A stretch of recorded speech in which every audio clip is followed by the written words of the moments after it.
Hey guys, I'm super excited. We're going to start something new. Every time we do city groups, you're going to be getting an email from me with a video just with some tips on how to run a successful city group. Also kind of walking through the lesson to make sure we all show up prepared and ready to empower our students to lead thriving groups. Right off the bat, in this email, you're gonna get our lesson. We are actually gonna redo some of the topic we hit last time because connection is one of the main things we're going after in this first start of launching these groups.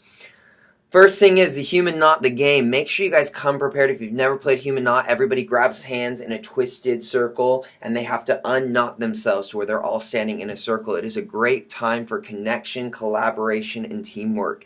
Another thing we're going to be doing is creating our group names. I know some of you guys did this last week. If you didn't get a chance to do it, please do it this week. Come up with a game plan of what all of your kids want to name the group. Once you guys get it done, email it to Holly. We need group names in by the end of this week. And then take a good amount of time for prayer and testimonies. Whatever that looks like, to start off with testimonies, what God is doing, and prayer requests. Whether you break up into smaller groups than your 25 or you do it all together, it's a great time. We really want to show kids we are here for them and we're going to see God move in their families on their behalfs. For the topic, it is connection. Go through some of these. Make sure, what I would encourage you is this: as the leader, you are setting up the group to succeed. That is your goal. You're setting up your student leaders to be successful. If you show up there and say, hey guys, here's the lesson, take it, lead, it's not setting them up for success. You want to actually help them and help them think through, what are you going to do as you ask these questions? What are creative ways we can get people involved? Are there activations we can do with these questions? Can we break them up into smaller groups and do some of these questions? Really come with a plan and maybe even talk to your student leaders before this night. Text them, make sure they get the lesson, really be proactive. Again, it's that whole analogy. If you're the revival group pastor, set your interns up for success.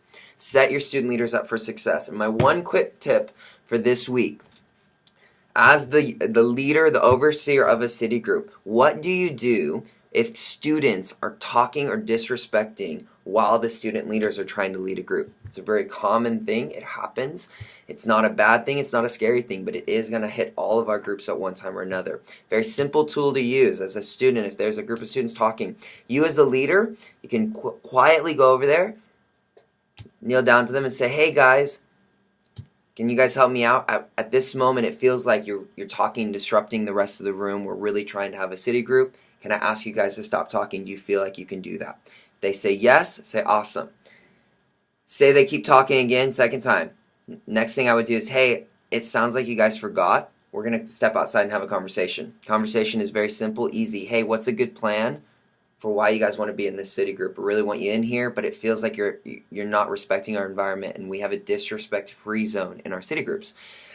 Have them talk to you. If they make sure they come up with a plan that you like, whether it's sitting separately from their friends that they keep talking, whether it's whatever the plan is, make sure you as the leader feel really good about it. If for some reason they get in there and they totally disregard the plan, feel free to come and find me and we can help them.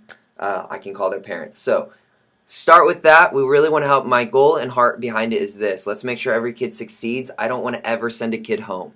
My goal is never to send a kid home. My goal is never to have a kid have to leave our environment. Our goal is to always help them succeed. So make sure you go in with that heart. Heart is the biggest thing. We want connection.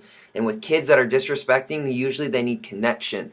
We want to connect with them. We want them to succeed. We want them to thrive. We do not want them to feel like it's impossible to please us. We want them to come up with an awesome plan that we all feel good about and they succeed in it. If you have any other questions, be looking out for these videos. We're going to be doing one every month on just certain things to help you in your small groups. Peace out. We'll see you guys tomorrow night.